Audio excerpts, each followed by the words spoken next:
Bueno, nos encontramos en la clase número 2, donde vamos a reconocer las partes físicas de un PLC. Así que para esta ocasión tengo y les presento el PLC SIMATIC S7-1200. Y también por este lado tenemos un logo. Solo para el conocimiento general, en esta parte tenemos sensores, ¿sí? Y en esta parte tenemos actuadores. Prácticamente se define de esta manera: sensores, controlador y actuadores. Y siempre va en la parte superior las entradas y las salidas va en la parte inferior. Esto quiere decir que estas borneras son borneras de salida y estas borneras son propiamente borneras de entrada. Entonces podemos tener distintos tipos de sensores, de repente con salidas analógicas, sensores con salidas digitales, pero que detectan diferentes magnitudes físicas. Y también en cuanto a las salidas, pues podemos tener una salida de bombillo, podemos tener una salida de contactor, de repente para poder encender un motor grande, podemos tener salidas a electroválvula, podemos tener salidas para el relé. Bueno, eso ya va a depender muchísimo de acuerdo a qué proceso queremos que haga el autómata. Bueno, en conclusión, todos los PLCs tienen esa misma estructura: las entradas en la parte superior y las salidas en la parte inferior. Obviamente esto es para poder facilitar la instalación en un tablero eléctrico. Bueno, aquí tenemos un PLC logo. De la misma manera, el PLC logo también en la parte superior tiene sus entradas y en la parte inferior tiene sus salidas. Entonces, ahora sí nos vamos a centrar propiamente en el autómata S7-1200. Bueno, para que me puedan entender mejor, como tengo dos PLCs, en esta parte lo he desmontado el PLC. Entonces vamos a ver las partes y la arquitectura que hemos visto en la primera clase. Obviamente la arquitectura en la parte física. Así que, bueno, en principio, en la primera capa, ¿sí? En la primera capa vamos a tener la fuente de alimentación.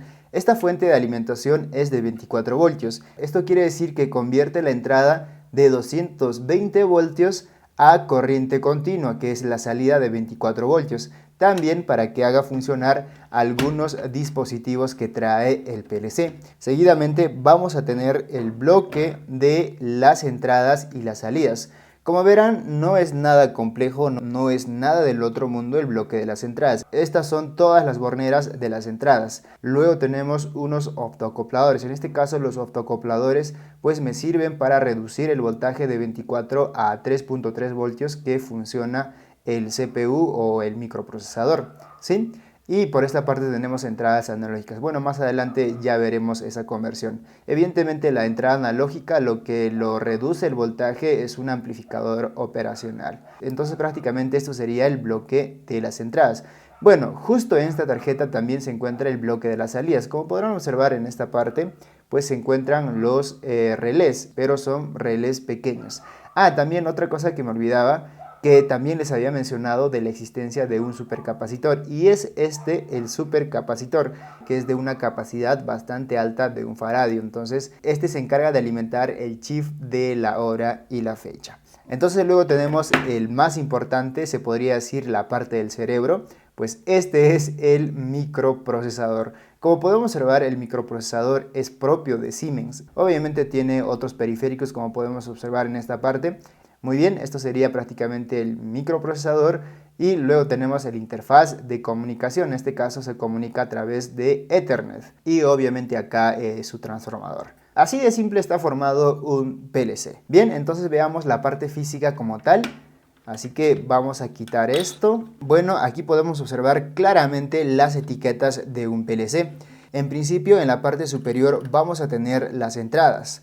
Primero tenemos la entrada de alimentación, que vendría a ser esta parte. Como les había mencionado, la entrada de alimentación puede ser con 24 voltios en corriente continua o si no con corriente alterna. Eso ya va a depender a las necesidades que tengas. Seguidamente tenemos salida de 24 voltios. Esto para alimentar y simular otros dispositivos externos.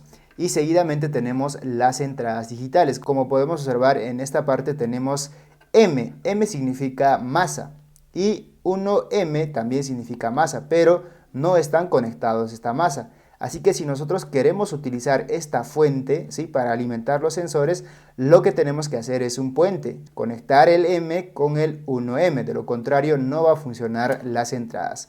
Entonces tenemos las entradas de 0, 1, 2, 3, 4, 5, 7, estas entradas son positivas o de 24 voltios. Es decir, cuando le mandas 24 voltios a las entradas, el LED se va a encender. Bueno, entonces como podemos observar aquí, dice DIA. Esto quiere decir que tenemos entradas de 8 bits. Como pueden observar en esta parte, 0, 1, 2, 3, 4, 5, 6, 7. O sea, hay 8 entradas en este bloque que pertenecería al DIA.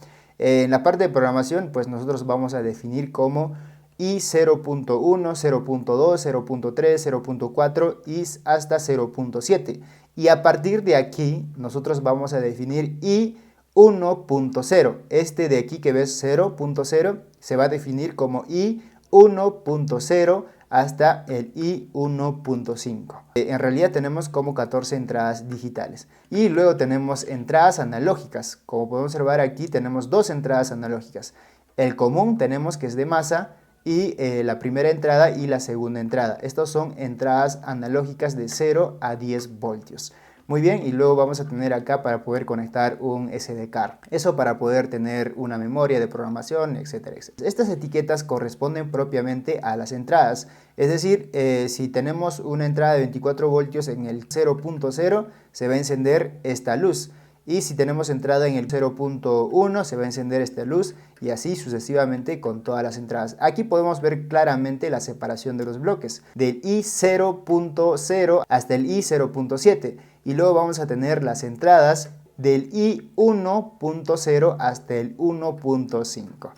Creo que ya hemos entendido perfectamente esta parte. Y luego tenemos la parte de las salidas. En realidad en este PLC solo vamos a tener 10 salidas. Cada bloque de salida siempre va a estar dividido en 8 bits o inferior, Más de 8 bits no hay.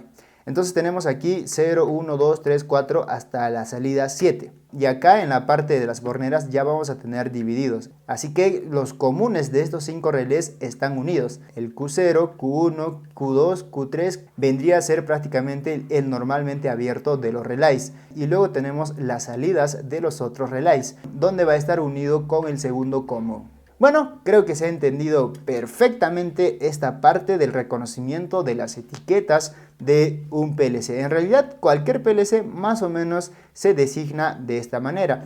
Y luego tenemos la parte de la comunicación, que es por Ethernet. Simplemente conectamos el cable de Ethernet y pues con esto estaríamos comunicando la computadora con este PLC y también nos sirve para poder subir el respectivo programa. Y en esta parte tenemos un pequeño espacio, pero ¿para qué es este pequeño espacio? Este pequeño espacio es para poder colocar algunos módulos. Existen varios tipos de módulos. Módulos de comunicación, módulos de salida PWM, módulos de salida analógica. Entonces simplemente compramos un pequeño módulo que se adapta aquí y pues podemos tener salidas analógicas adicionales o algún módulo de comunicación. Para eso está este espacio, ¿sí?